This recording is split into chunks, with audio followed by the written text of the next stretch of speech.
सफलता उसी इंसान को मिलती है जो सफलता के लिए तड़पता है और सफलता के लिए भूख लगती है। जरूरत और भूख जितनी ज्यादा मजबूत है ना, आपके जीवन के बहाने और कमियां और शिकायतें खत्म कर देती है। जब इंसान को गर्मी लग रही होती है और पसीना आ रहा होता है तो उसको एसी की हवा से भी ज्यादा पंखे की हवा में मजा आता है। आता है कि नहीं आता? जब आदमी को गहरी भूख लगी होती है तब उसको 5 स्टार के खाने से भी ज्यादा मजा नॉर्मल ढाबे के खाने में आता है। जब एक इंसान को गहरी नींद होता है तब उसको बड़े बेड से भी ज्यादा मजा एक छोटी सी चद्दर पे सो जाने में आ जाता है और गहरा सुकून आता है, अच्छी नींद आती है। आती कि नहीं आती? क्योंकि मुद्दा ये नहीं है कि सोया कहाँ, मुद्दा ये नहीं कि खाया क्या, मुद्दा ये नहीं है कि हवा किसकी खाई, मुद्दा ये है कि जो चीज उसको लिए चाहिए थी उसके लिए वो तड़प रहा था। एक आदमी हवा के लिए तड़प रहा था, भूख के लिए तड़प रहा था, नींद के लिए तड़प रहा था। और जब आपकी तड़प जिस तरह से पंखे के लिए थी, खाने के लिए थी, नींद के लिए थी, वैसी तड़प जिस दिन आपकी सफलता के लिए हो जाएगी, यकीन मानो आपको मेहनत करने में मजा आएगा, काम करने में मजा आएगा और आप दुनिया को सफल होकर दिखा देंगे। बस आपको उसके लिए भूख जगानी होगी। क्या भूख जगाने के लिए तैयार हैं? क्योंकि जब आपको ये लग गया नहीं यार मुझे क्या जरूरत है, जिंदगी तो चल ही रही है, जिंदगी आप कुछ मत करो फिर भी चल रही है, फिर भी चलेगी जिंदगी, को रुकने वाली नहीं है।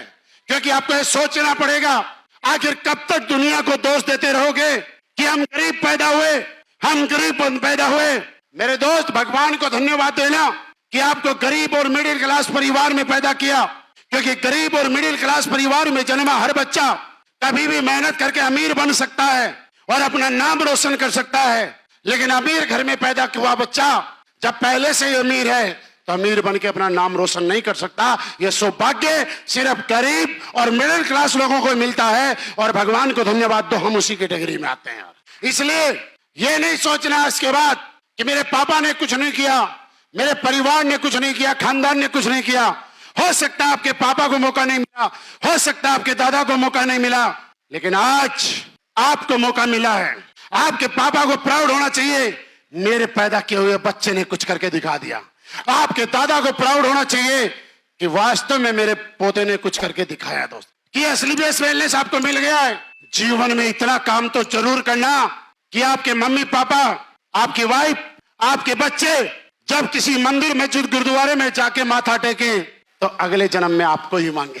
अन्यथा ताली मत बजाओ, सुनो ध्यान से। अन्यथा क्या होता है, मम्मी पापा जाके माथा तो टेकेंगे, भगवान से बोलेंगे भगवान सोच के तो कुछ और ही पैदा किया था, इसने तो कुछ किया नहीं, अगली बार कोई ढंग का बच्चा देना। आपका बेटा माथा टेकेगा मंदिर में जाके, बोलेगा हे भगवान इस जन्म में तो मेरा बदला ले लिया, पता नहीं कौन से जन्म में बुरे काम किए होंगे, इस जन्म में तो ये पापा दे दिया, अगले जन्म में तो आसपास भी मत दे। और अगली बात और सुनो, 7 फेरे लेके जो पीछे आई है वो वाइफ भी जाके मंदिर में माथा टेक के बोलेगी अगले जन्म में तो पड़ोसी को देख लेना, इससे छुटकारा दे। मुंह पे नहीं बोलेगी, मन में बोलेगी। क्या ये पसंद आएगा आपको? क्या ये पसंद आएगा आपको?